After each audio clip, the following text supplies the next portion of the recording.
Hello दोस्तों। श्रद्धा murder case. श्रद्धा के 35 टुकड़े करने वाले आफताब की यह सच्चाई जानकर आप हिल जाएंगे।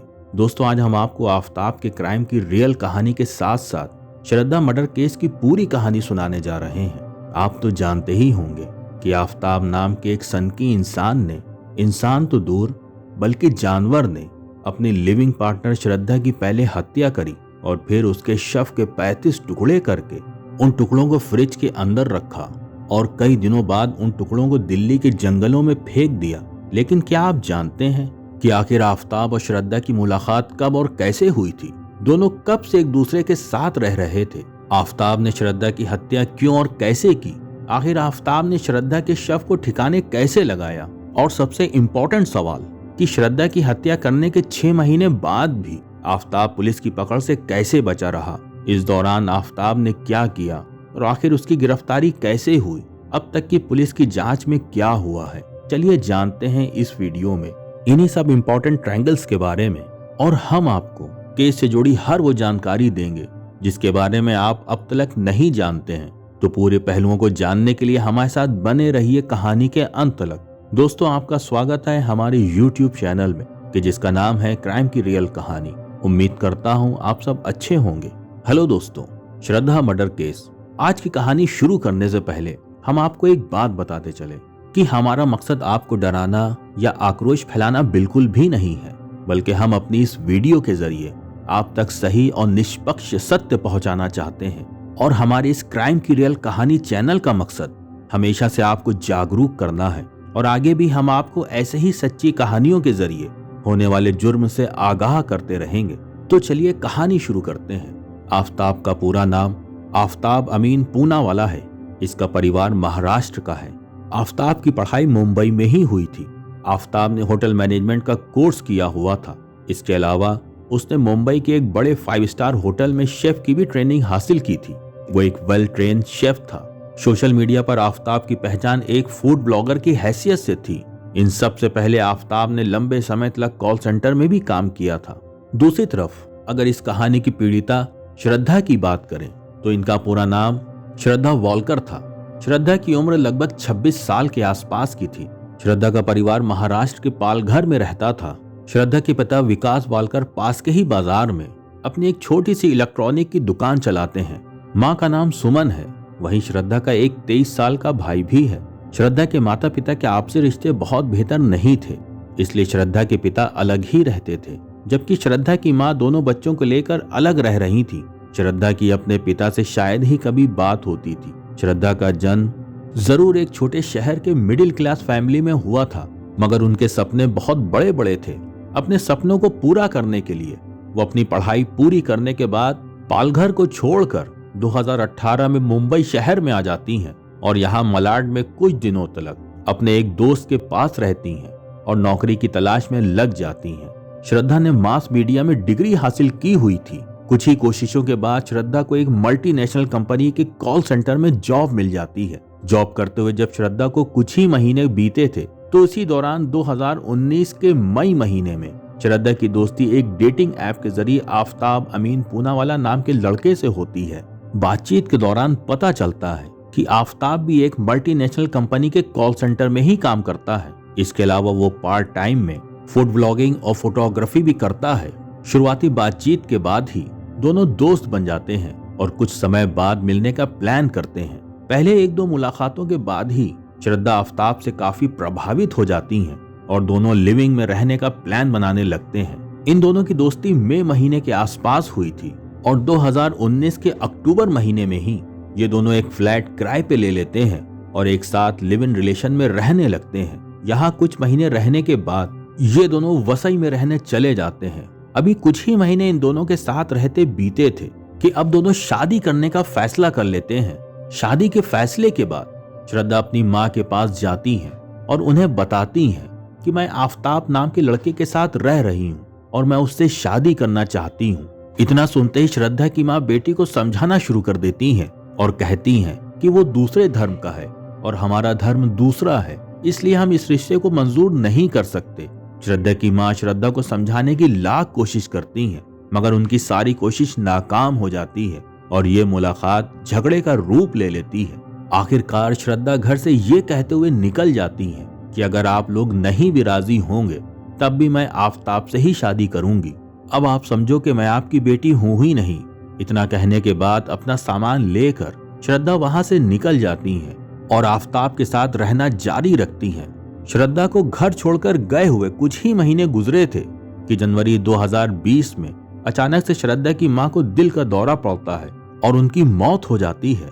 श्रद्धा को जब इस बात का पता चलता है तो वो अपनी मां के अंतिम संस्कार में शामिल होने के लिए घर आती हैं। इस बार वो कुछ दिनों तक घर में ही रुकती हैं, लेकिन एक बार फिर से वापस जाकर आफताब के साथ ही रहने लगती हैं। इधर अब तक तो आफताब और श्रद्धा के बीच सब कुछ अच्छा चल रहा था, लेकिन जब श्रद्धा आफताब से शादी करने के लिए कहती हैं तो आफताब उसे टालने लगता है। इस बात को लेकर दोनों में काफी बहस होती है।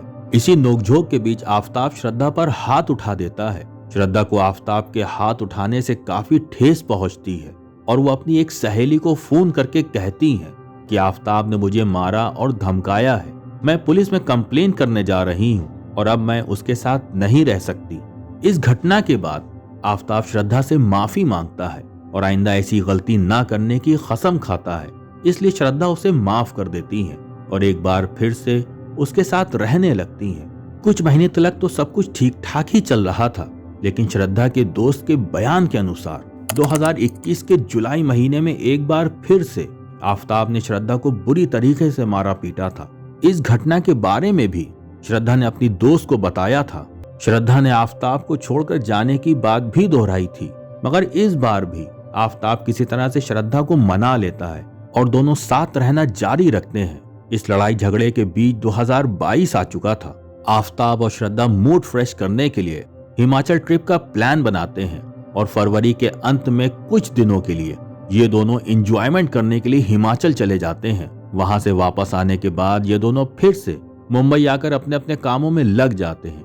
इसी दौरान श्रद्धा एक बार फिर आफताब से शादी के लिए बात करती है। इस बार आफताब जब अपने घर जाता है और घर वालों से कहता है कि मैं श्रद्धा के साथ पिछले 3 सालों से लिविंग रिलेशन में रह रहा हूँ, मैं उससे शादी करना चाहता हूँ। श्रद्धा के माता पिता की तरह ही आफताब के घर वालों ने भी अलग धर्म की दुहाई देते हुए इस रिश्ते को नामंजूर कर दिया और आफताब को हिदायत दी कि जितने जल्दी हो सके तुम इस रिश्ते को खत्म कर दो। जब दोनों के ही परिवार वाले इस रिश्ते के लिए मना कर देते हैं तो आफताब श्रद्धा से कहता है कि अगर हम मुंबई में रहे तो हम दोनों शादी नहीं कर पाएंगे, इसलिए बेहतर है कि हम दोनों दिल्ली चले जाएं और वहीं रहकर जॉब करें और वहीं अपनी जिंदगी की नई शुरुआत भी करें। इसके बाद 8 मई 2022 को श्रद्धा और आफताब दिल्ली आ जाते हैं। दिल्ली आने के बाद पहली रात ये दोनों एक होटल में गुजारते हैं और अगले दिन रहने के लिए अपने दोस्त के यहाँ छतरपुर इलाके में चले जाते हैं और फिर एक फ्लैट छतरपुर इलाके में ही किराए पर ले लेते हैं और वहीं रहने लगते हैं। श्रद्धा ने अपनी मां की मौत के बाद से दिल्ली वापस आने के बाद सिर्फ 2 बार अपने पिता को फोन किया था और उसके बाद से फिर श्रद्धा की अपने पिता से कोई भी बात नहीं हुई। भले ही श्रद्धा की अपने पिता या भाई से बहुत ज्यादा बात नहीं होती थी, मगर कुछ दोस्त ऐसे थे जिनसे अक्सर श्रद्धा की बात होती थी और उनके जरिए श्रद्धा के पिता और भाई श्रद्धा का हालचाल ले लिया करते थे। इसके अलावा श्रद्धा अक्सर इंस्टाग्राम पर अपनी पिक्चर पोस्ट किया करती थी। श्रद्धा का भाई इंस्टाग्राम पर पोस्ट होने वाली तस्वीरों से अंदाजा लगा लेता था कि श्रद्धा कहाँ है और क्या कर रही है। इसी तरह इन पोस्ट के जरिए उन लोगों को यह भी पता चलता रहता था कि श्रद्धा ठीक ठाक है। समय यूं ही बीत रहा था कि 2022 के जून महीने में श्रद्धा का एक दोस्त श्रद्धा के भाई को फोन करते हुए कहता है कि पिछले कुछ महीनों से श्रद्धा से कोई कांटेक्ट नहीं हो पाया है, उसका मोबाइल स्विच ऑफ है, अगर उसका कोई दूसरा नंबर है तो मुझे भेज दो। इसके बाद श्रद्धा का भाई भी यही नोटिस करता है कि श्रद्धा के इंस्टाग्राम अकाउंट पर भी एक्टिविटी बंद है। पिछले 1-2 महीने से श्रद्धा ने एक भी नई पोस्ट नहीं की है। हालांकि इस दौरान श्रद्धा इंस्टाग्राम पर ऑनलाइन जरूर रहती थी। इसी के बाद श्रद्धा का भाई श्रद्धा के मोबाइल पर फोन करता है। श्रद्धा का मोबाइल स्विच ऑफ आता है। एक तरफ इंस्टाग्राम अकाउंट पर अब कोई नई पोस्ट नहीं हो रही थी, दूसरी तरफ श्रद्धा का मोबाइल भी स्विच ऑफ आ रहा था। ऐसे में उसके भाई को कुछ अनहोनी की आशंका सताने लगती है। वो अपने पिता को भी इस बारे में बताता है। इसके बाद ये दोनों श्रद्धा के कई दोस्तों को फोन करते हैं और श्रद्धा के बारे में पता लगाने की कोशिश करते हैं। उनमें से एक दोस्त ये बताता है कि कभी कभी श्रद्धा से इंस्टाग्राम पर चैट हो जाती है। हालांकि फोन पर बात किए हुए 2 महीने से भी ज्यादा बीत चुके हैं। भले श्रद्धा के पिता से श्रद्धा के रिश्ते बहुत ज्यादा अच्छे नहीं थे और इन दोनों के बीच बीते 3-4 महीने में 1-2 बार ही फोन पर बात हुई थी। लेकिन ये जानने के बाद कि बेटी का मोबाइल कुछ महीने स्विच ऑफ है, श्रद्धा के पिता परेशान हो जाते हैं और अपने स्तर से पता लगाने की कोशिश करते रहते हैं। श्रद्धा से उनकी बात नहीं हो पाती है और न ही आफताब से उनका कांटेक्ट हो पाता है। आखिरकार थक हार कर 6 अक्टूबर 2022 को श्रद्धा के पिता वसई पुलिस स्टेशन जाते हैं और अपनी बेटी की मिसिंग रिपोर्ट दर्ज कराते हैं। शुरुआती जांच पड़ताल के बाद 12 अक्टूबर 2022 को वसई पुलिस स्टेशन से यह case Manikpur police station transfer कर दिया जाता है। पुलिस की शुरुआती जांच पड़ताल में पता चलता है कि श्रद्धा कुछ महीने पहले तक आफताब नाम के एक लड़के के साथ रह रही थी। पुलिस आफताब का मोबाइल नंबर किसी तरह से हासिल करती है और फोन पर ही आफताब से श्रद्धा के बारे में पूछताछ करती है।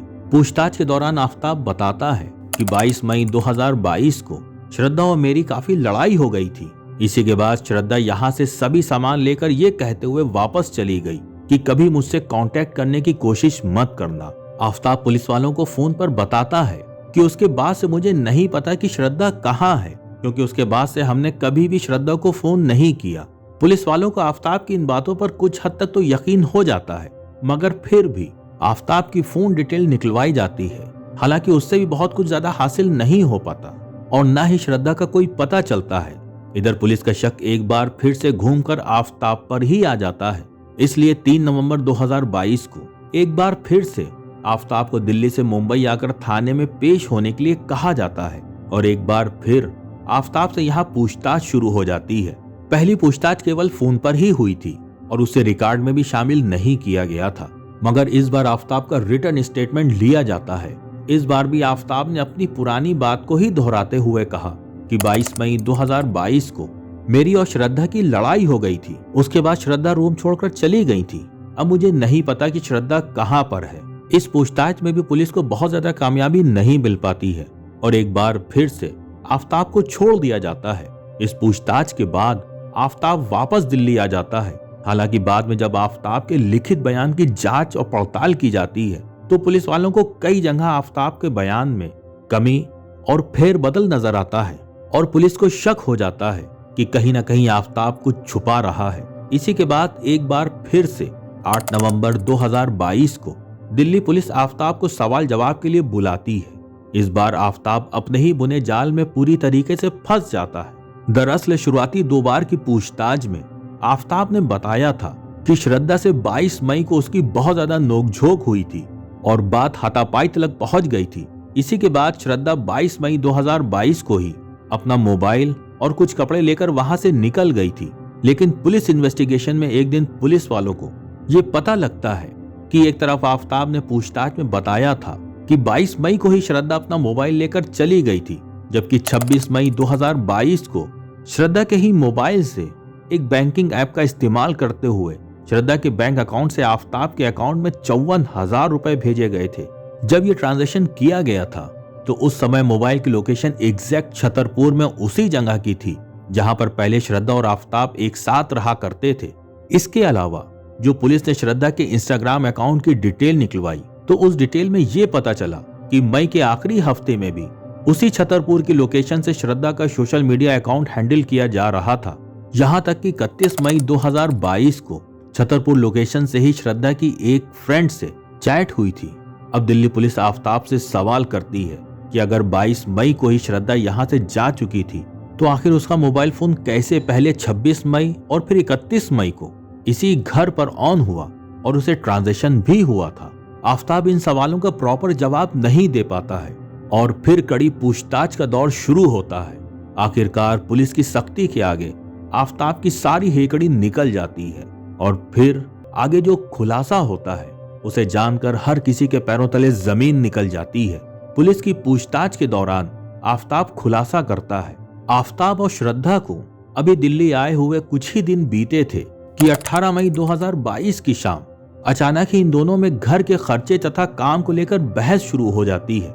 ये बहस छोटी सी बात से तीखी नोकझोंक का रूप ले लेती है जो आगे हाथापाई में बदल जाती है। ये लड़ाई इतनी ज्यादा बढ़ जाती है कि अचानक आफताब श्रद्धा को जोर से धक्का देता है और उसको जमीन पर पटक देता है। श्रद्धा के जमीन पर गिरते ही आफताब उसके सीने पर चढ़ जाता है और अपने हाथों से उसका गला दबाने लगता है और तब तक दबाए रखता है जब तक श्रद्धा की सांसें थम नहीं जाती हैं। श्रद्धा की जान लेने के बाद आफताब वहीं पर कुछ देर बैठा रहता है और फिर लाश को ठिकाने लगाने की प्लानिंग करने लगता है। यही सब सोच विचार में कुछ समय बीत जाता है क्योंकि बहुत रात बीत चुकी थी, इसलिए पहले तो वो ऑनलाइन खाने का ऑर्डर करता है, साथ ही बियर भी लाता है। श्रद्धा की लाश के बगल में बैठकर खाना खाता है और फिर बियर भी पीता है। साथ ही रात में वो वहीं पर सो जाता है। अगली सुबह उठकर आफताब श्रद्धा की लाश को बाथरूम में ले जाकर बंद कर देता है और लाश को ठिकाने लगाने के तरीकों को जानने के लिए इंटरनेट का सहारा लेना शुरू कर देता है। इंटरनेट पर काफी खोजबीन करने के बाद आफताब अच्छे से तैयार होकर घर से बाहर निकलता है और बिल्कुल नॉर्मल बिहेव करते हुए मार्केट जाता है और सबसे पहले एक फुल साइज का फ्रिज खरीदता है क्योंकि फ्रिज वाले ने फ्रिज डिलीवर करने के लिए कुछ घंटे का समय मांगा था, इसलिए वो ऑर्डर देकर दूसरी दुकान पर चला जाता है और वहां से एक धारदार आरी खरीदता है। इसके अलावा वो एक और दुकान में जाता है जहां से वो कचरा फेंकने के लिए इस्तेमाल किए जाने वाले बीन बैग्स खरीदता है। इसके बाद वो एक दुकान से बड़ी मात्रा में परफ्यूम्स, अगरबत्ती, रूम फ्रेशनर, फ्लोर क्लीनर समेत साफ सफाई में इस्तेमाल होने वाले कई केमिकल्स और खरीदता है और उसे लाकर घर के अंदर रख देता है। कुछ समय बाद जब फ्रिज आ जाता है तो आफताब उस फ्रिज को अपने घर के बाहरी दरवाजे के पास ही रखवा लेता है और फ्रिज इंस्टॉल करने आए मैकेनिक को ये कहते हुए वापस कर देता है कि मुझे खुद ही फ्रिज इंस्टॉल करना आता है, मुझे आपकी कोई जरूरत नहीं है, आप बस अपने पैसे लो और यहाँ से चले जाओ। किसी तरह अकेले ही आफताब फ्रिज को अंदर ले जाता है और फिर उसे इंस्टॉल करता है। इंस्टॉल करने के बाद सबसे पहले आफताब फ्रिज में 2 बोतल पानी भरकर रखता है ताकि फ्रिज को जांचा जा सके कि फ्रिज सही तरीके से काम कर रहा है या नहीं। जब यह कंफर्म हो जाता है कि फ्रिज सही ढंग से काम कर रहा है तो आफताब उस खौफनाक काम में लग जाता है जिसे सुनकर ही आपकी रूह कांप जाएगी। सबसे पहले आफताब उस बाथरूम में चला जाता है जहां उसने श्रद्धा के शव को छुपा कर रखा था। बाथरूम में जाने के बाद वो सबसे पहले बाथरूम के सभी नल और शावर्स को खोल देता है और खरीद कर लाई गई चीजों को भी निकाल लेता है। इसके बाद आरी से श्रद्धा के शरीर के टुकड़े करना शुरू कर देता है। आफताब इतना शातिर दिमाग का आदमी था कि उसने इंटरनेट के जरिए मानव शरीर की रचना को भी समझ लिया था। साथ ही साथ उसने जानकारी भी हासिल कर ली थी कि शरीर के किन अंगों को सबसे पहले ठिकाने लगाना जरूरी है। इसलिए वो सबसे पहले श्रद्धा के पेट को फाड़कर आंतों को निकालता है और उसे पॉलिथीन बैग में डालता है। इसके अलावा वो पेट के अंदर मौजूद दूसरे अंगों को भी निकालकर पॉलिथीन में डालकर उसे भी फ्रिज में डाल देता है। आफताब इतना बेरहम दिल था कि ये सब करते हुए उसके हाथ जरा भी नहीं कांप रहे थे और वो शरीर के टुकड़े करके उन्हें पॉलिथीन बैग में भर रहा था। ये सब करते हुए जब वो थक जाता है और उसे भूख लगाती है तो एक बार फिर से वो ऑनलाइन खाना ऑर्डर करता है। साथ ही बाजार से खुद ही फल, दूध, सिगरेट और बियर वगैरह भी खरीद कर ले आता है। वो ऑनलाइन मंगवाया गया खाना खाता है और जो बच जाता है उसे उसी फ्रिज में रख देता है जिसमें उसने श्रद्धा की लाश के टुकड़े रखे हुए थे। उसने लाश के कुछ टुकड़े तो कर दिए थे मगर बड़ा हिस्सा अभी भी वैसे ही था। आफताब को अच्छे से मालूम था कि मई की गर्मी में अगर लाश को यूं ही छोड़ दिया गया तो उसमें से बदबू आने शुरू हो जाएगी, इसलिए वो घर में अच्छे से परफ्यूम छिड़कता है। साथ ही रूम में हर जगह रूम फ्रेशनर लगाने के अलावा अलग अलग तरह के केमिकल छिड़क देता है ताकि बदबू ना हो। इन सबके बाद फ्रिज के अंदर के सभी रैक्स को हटाते हुए फ्रीजर के नीचे वाले हिस्से को बिल्कुल खाली कर देता है और वहां पर वो श्रद्धा के शव के उस बड़े हिस्से को रख देता है जिसे अभी काटना बाकी था। इस तरह फ्रीजर में उन छोटे छोटे टुकड़ों को रखा गया था जिसे थोड़ी देर पहले आफताब ने काटा था। उसके नीचे शरीर का वो बड़ा हिस्सा रखा गया था जिसे काटना अभी बाकी था। फ्रिज में जो जगह बाकी रह गई थी उसमें आफताब ने अपने खाने पीने की चीजें रखी थी। लाश को फ्रिज में रखने के बाद आफताब फ्लोर की काफी अच्छे से सफाई करता है ताकि छोटे से छोटे सबूतों को भी मिटाया जा सके। वो घर में सल्फर हाइपोक्लोरिक एसिड का इस्तेमाल करता है ताकि खून के नामो निशान को मिटा दिया जाए। ये सब करने के बाद अब आफताब अंधेरा होने का इंतजार करने लगता है और रात के लगभग 2 बजे के आसपास सबसे पहले फ्रिज से उस थैली को निकालता है जिसमें उसने श्रद्धा की आंत और लीवर को रखा था। उस पोलोथीन को अपने पीठ पर बांधने वाले बैग में रखता है और बड़ी सावधानी से रात के सन्नाटे में घर से निकलकर छतरपुर के जंगलों की ओर निकल जाता है। क्योंकि ये उसका पहला दिन था, इसलिए आफताब जंगल में बहुत ज्यादा अंदर तक नहीं जाता है और एक जगह खड़े होकर पूरी ताकत लगाते हुए उन थैलियों को जंगल के अंदर की ओर फेंक देता है। जब वो जंगल तलक जा रहा था तो इस दौरान कई लोगों की नजर उस पर पड़ी भी थी, मगर रात दिन दौड़ती भागती दिल्ली में किसी ने उस पर ध्यान नहीं दिया और रास्ते में एक भी पुलिस वाले की उस पर नजर नहीं पड़ी। इस तरह आफताब को यह तरीका काफी सुरक्षित नजर आया और उसने इसी तरीके से लाश को ठिकाने लगाने का फैसला कर लिया। आफताब के बयान के मुताबिक हत्या करने के अगले 18 दिन तक वो लाश के छोटे छोटे टुकड़े करता था और रात के 2 बजे के करीब बड़े आराम से उन टुकड़ों को जाकर छतरपुर के जंगलों में फेंक देता था।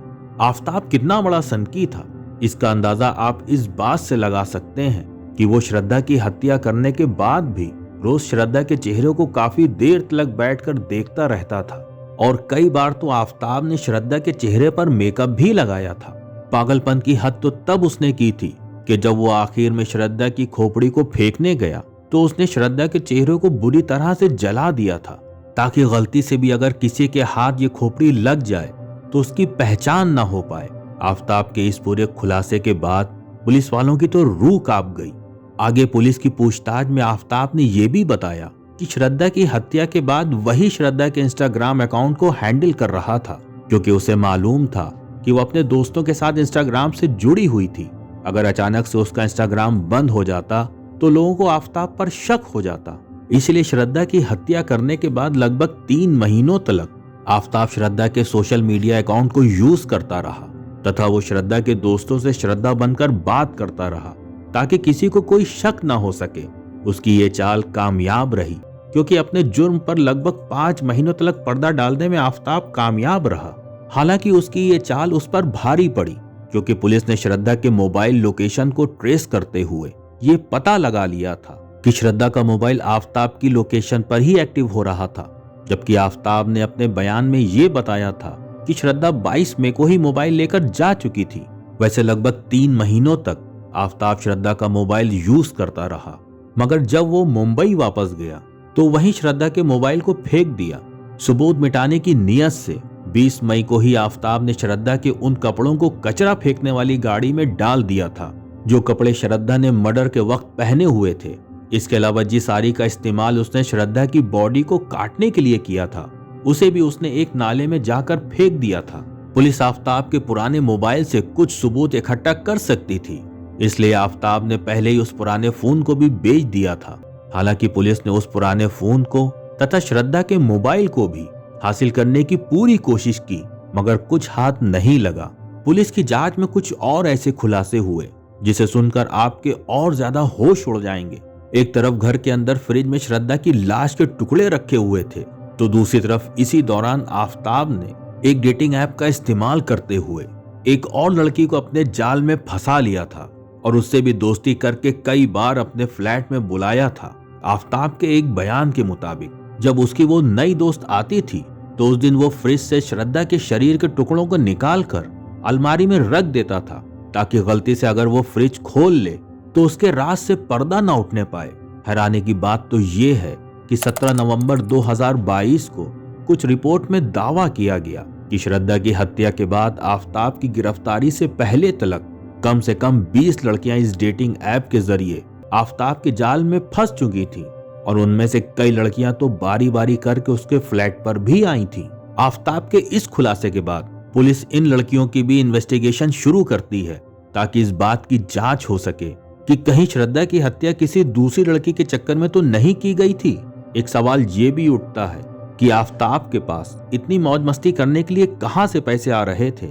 आपकी जानकारी के लिए बताते चले कि दैनिक जागरण की एक रिपोर्ट के मुताबिक श्रद्धा की हत्या करने के कुछ ही हफ्तों बाद आफताब ने नोएडा की एक मल्टीनेशनल कंपनी में नौकरी हासिल कर ली थी, जहां उसे महीने की 52,000 रुपए सैलरी मिल रही थी।